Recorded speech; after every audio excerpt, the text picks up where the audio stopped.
Well, howdy there, Internet people. It's Bo again.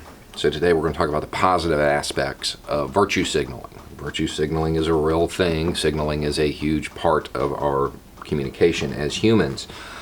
Signaling a virtue is done all the time. I think the most memorable, I'm ready for the ice bucket challenge. And the criticism of this was that it was empty. It was hollow. You weren't really doing anything for the cause. You were just, showing that you supported something that was universally good. And it spread like wildfire despite that criticism. Now, the question is, even with those criticisms, was it ineffective? No, it was extremely effective. That campaign raised more than $100 million.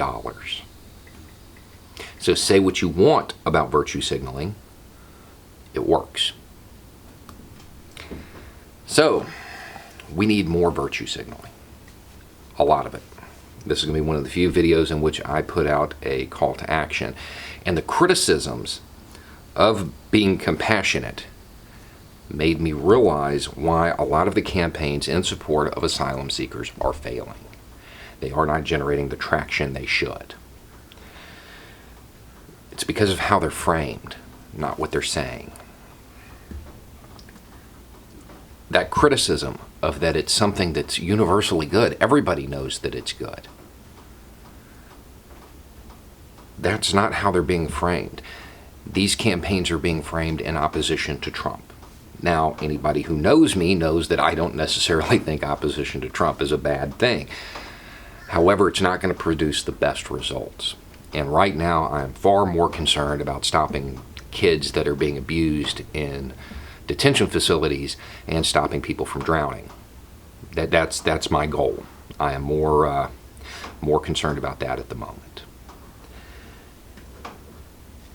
Because the two-party system has done what it has in this country, it has become more important to signal your loyalty to the party than it is to signal loyalty to your principles. So what you have is you have people in the Republican Party that know this is wrong, being able to discount the fact that it's wrong simply because they're following Trump. That outweighs it. So we just remove him from the equation. We need several campaigns, and I've put out the call to people that are more creative than I am and that can be more widely received than I am. To help develop some. I would like to hear your suggestions, but we need several campaigns designed to remind people of what America's virtues are supposed to be, what we were promised they were. I find it hard to believe that half the population has decided that it's okay to sexually assault kids. I find it hard to believe that half the population has decided that it's okay and that it's a virtue to allow children to be housed the way they were, the way they probably still are. I never thought we would reach the point where saying kids shouldn't be abused is a virtue. That seems like it should be the default. I believe that for most people it is. I believe, despite all evidence to the contrary lately, I believe that the average American does not actually want kids to be sexually assaulted. They don't want kids to be covered in their own bodily fluids and kept in a cage. They're only able to justify it because of a loyalty to Trump. It's the only way they're able to do it. So we remove him from that equation. We need campaigns that focus on the morality of what's actually happening, not the political arguments, not the political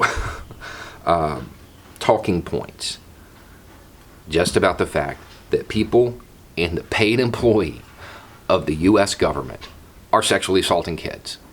We're funding it. We're funding rape rooms. I want to hear your suggestions on campaigns with this goal in mind. We need to show America what a virtue is. Anyway, it's just a thought. Y'all have a good night.